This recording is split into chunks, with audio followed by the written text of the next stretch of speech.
Many young architects want to know how to become a famous architect that people will like and admire.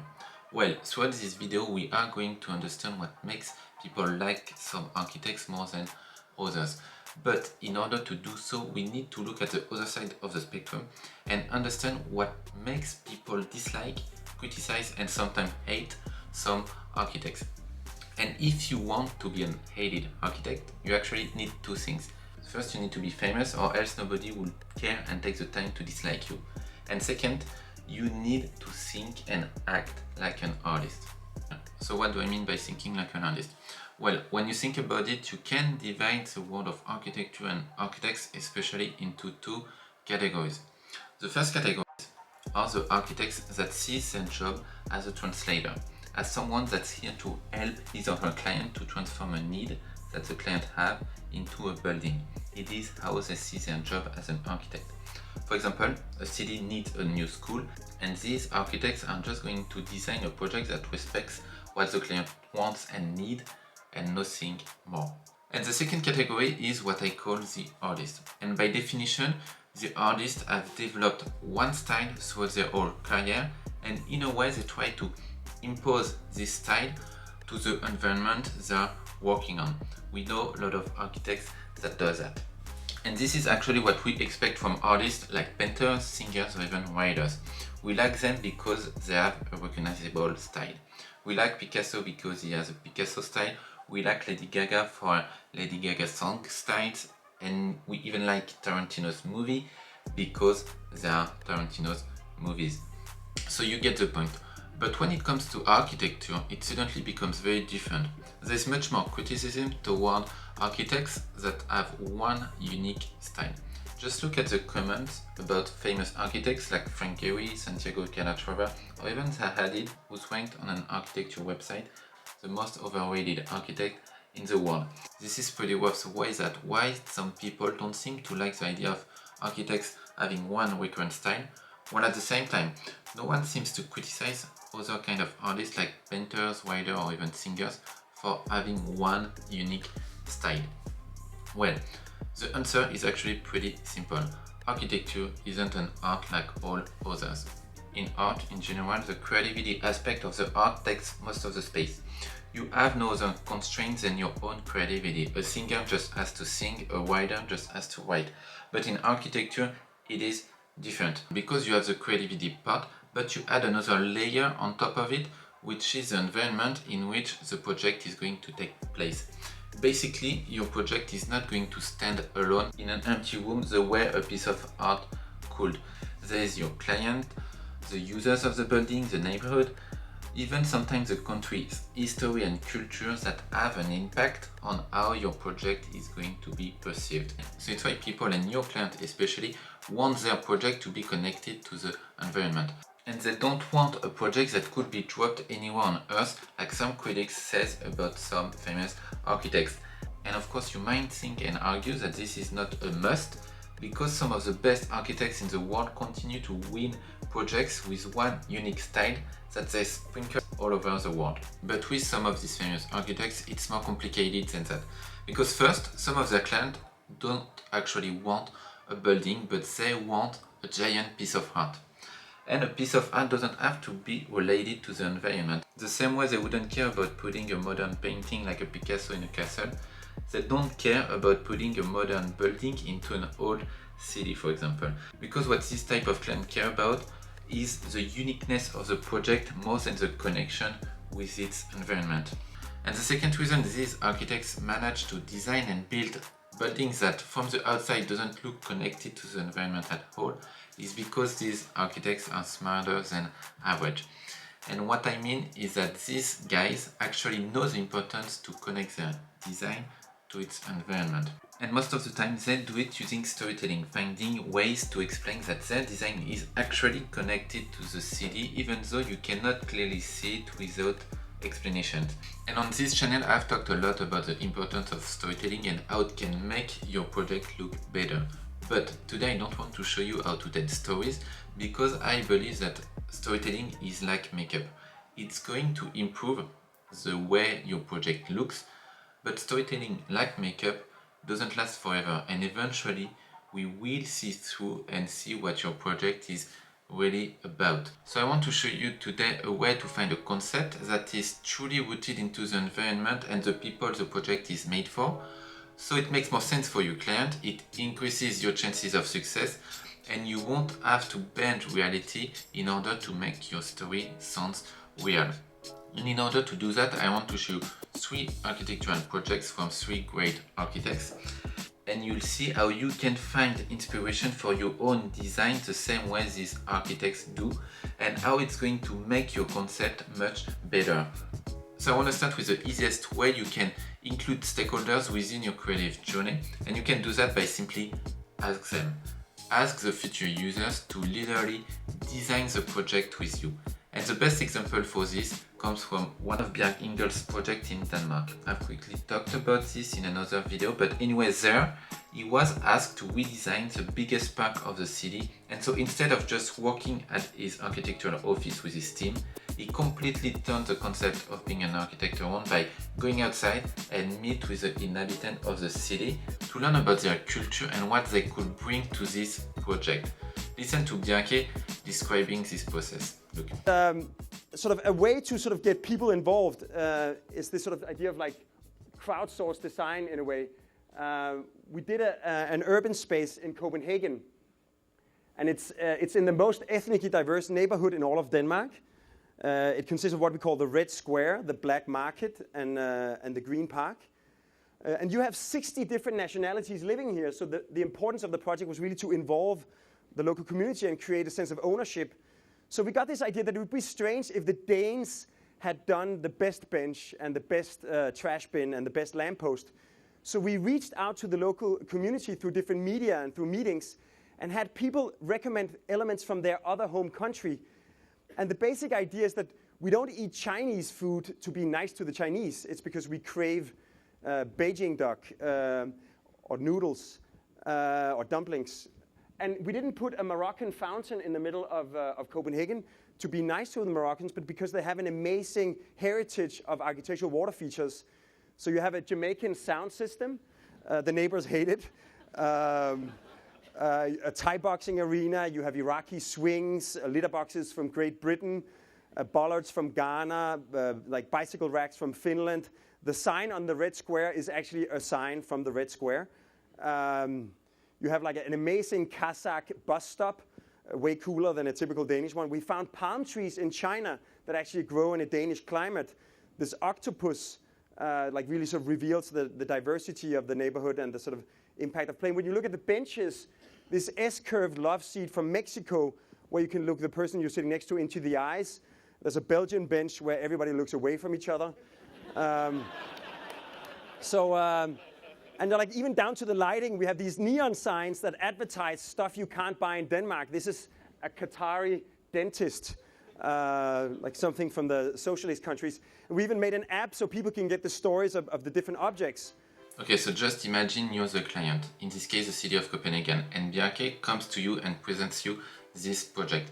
It will be very hard, almost impossible, first to disagree and not to choose this project for your city, because it would mean that you don't want your own cities and culture to be part of this project.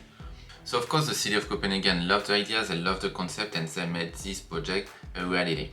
So you understand the benefits you can get from including the stakeholders within your creative journey, because they are basically the people the building is made for. So it makes sense to include them within your creative process. And I personally do that a lot whenever it's possible and whenever it makes sense for the client.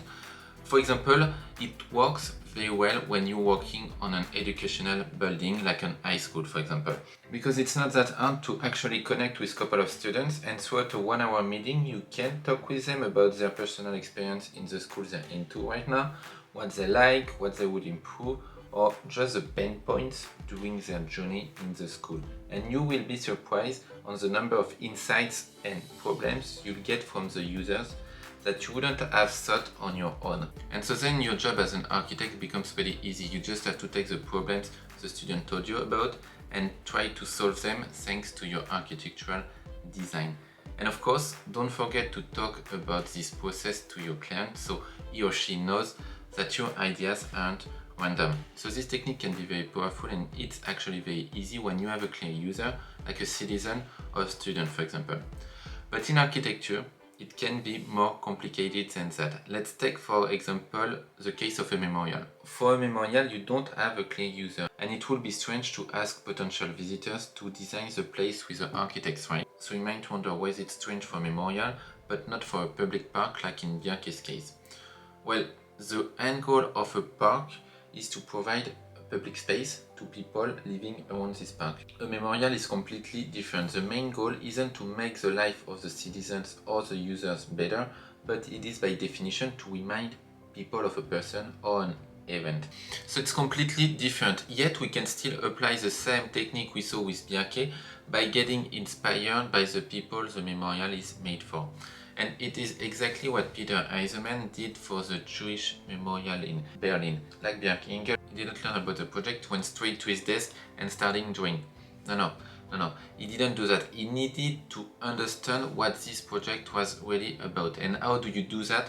Well, the only option is to go outside your office and start learning about the people the project is going to represent. Take the time to learn about their stories, who they are, what they have to say, and try to capture a piece of their stories and translate it into your architectural project. Look at Peter Eisenman explaining its thought process. And I didn't want, they wanted stuff with Jewish symbolism, stars and all kinds of lettering, and I said, no, I don't want any of that. I want a field of otherness where people understand that to have been a Jew in Germany was other, and what was it like to be other in space and time. And that's how we came up with the field. It had nothing to do really with the Holocaust symbolically, but it had to do with the fact that I had spoken to a young woman who went with her mother to Auschwitz. She arrived at Auschwitz from Budapest in late 44, and Mengele was there, and he took her mother over and pushed her mother over there. And she said, no, I want to be with my mother. And Mengele kicked her and said, you'll be with your mother soon enough. And she said, at that moment, I felt lost, alone and lost in space. I didn't know how to move or what to do. And I wanted that feeling of being lost in space to inhabit the memorial. And that's what we did. We made this field, and you can feel dislocated from being. And it's, you know, the sound is different, the space is different, the fact that it undulates. You know, it's a very strange thing. So you see how deep your concept can be if it is truly rooted into the story of the people the project is made for. And in the first example, in Bjarke's case, I think everyone can agree that it was a great concept, but it wasn't deep. And it wasn't deep because the connection between his concept and the citizen was very obvious. It couldn't be more obvious, actually. But here Peter didn't just put a Jewish symbol like we could have expected, but he translated a feeling, and not any feeling. A feeling that's at the heart of what this memorial is supposed to represent, which is a feeling of chaos and being lost in space. And once again, if you manage to connect the people the building is made for to your design and then explaining it to your client, there is no way he or she is not going to like your project. Because the project is not about you anymore, but it is about people's personal stories. And so including people's stories into your design is in a way a sign of respect towards your client, and a sign that you know your role as an architect. And as we said at the beginning of this video, you know your role isn't to design whatever you want, but to design something that respects what your client wants and that respects the environment in which the project is taking place. And there is one guy out there that puts his mindset into every single piece of architecture he designs, and it is Nouvel, Pulitzer Prize in 2008. And when you compare Nouvel to some other architects, you can clearly see that he doesn't try to have his own style at all, Just look at the buildings he designed all over the world. None of them look the same because, as he likes to explain it, they are all inspired 100% by their environment or the people they are made for. And it's why I want to end this video with Jean Nouvel and going into the details of one of his projects to really understand how he's thinking about architecture. And the project I want to show you is the Museum of Indigenous Art and Culture, which is located in Paris. So the question here was, how can we build a museum about indigenous art in a modern city like Paris? Because the goal wasn't to do what other museums historically did, which is put the pieces of art into a modern building without caring much about the history of the art and the artist. Jean Nouvel didn't want that for his museum. He didn't want that for two reasons. First, as always, he wanted to learn about the culture the museum was going to represent and about the stories of the pieces of art, then implement some of the elements into his design because it is the way he always designed his buildings. The second reason, and it's why it gets even more interesting, is that this project was led by the French president, who was Jacques Chirac at the time. And Jacques Chirac decided to launch this project because he was passionate by indigenous cultures that he thought didn't have the respect they deserved compared to more modern and more Western societies' art. So of course Jean Nouvel knew that, and he knew that showing respect towards the artist and translating this idea of respect within his architectural concept will make him increase by far his chances of winning this architectural competition. So I'll end this video with Jean Nouvel describing to you his process for this museum. Look. Là, c'était important de travailler avec les artistes de ces civilisations qui étaient vivantes. On a travaillé avec les artistes aborigènes. Donc créer ce territoire d'abord, parce qu'on a le sentiment, quand on voit ces œuvres qui ne sont pas de chez nous, qu'elles ont été un peu raptées, ce qui arrive souvent dans les musées pour des tas de raisons historiques. Mais là, c'est encore plus sensible. Donc je voulais absolument trouver un lieu qui les accueille gentiment. Et je voulais absolument que ce bâtiment n'ait pas de référence occidentale voyante. On m'a demandé pourquoi tu n'as pas mis du marbre, pourquoi tu n'as pas mis... Non, des matériaux pauvres, un bâtiment qui est au milieu du site alors que tous les règlements voulaient qu'on construise sur le contour du site, avec un jardin parisien qui est dedans, mais fait avec Gilles Clément, donc une certaine liberté symbolique des herbes, des arbres, et bon, qui n'est pas du tout un jardin à la française, voilà ce qu'on peut dire. Bon, donc un jeu sur les couleurs aussi qui appartiennent aux objets de toutes ces collections. Donc c'est un travail aussi sur l'intégration, c'est un travail sur la contextualité, et c'est un travail en hommage à ces objets. Et j'expliquais toujours que l'on ne serait sûrement pas content si on prenait une œuvre du Quattrocento, un Vinci par exemple, et qu'on allait le mettre dans une cabane dans la forêt équatoriale et poser à même le sol, on trouverait que c'est pas respectueux. En sens inverse, on trouve ça normal. Bon, mais dans ce sens-là, ça ne serait pas admissible. Donc j'ai voulu montrer qu'a priori, on pouvait travailler sans faire du Disney, dans une colorométrie, dans une relation à la lumière qui crée une correspondance avec les conditions dans lesquelles ces œuvres ou ces objets vivaient avant.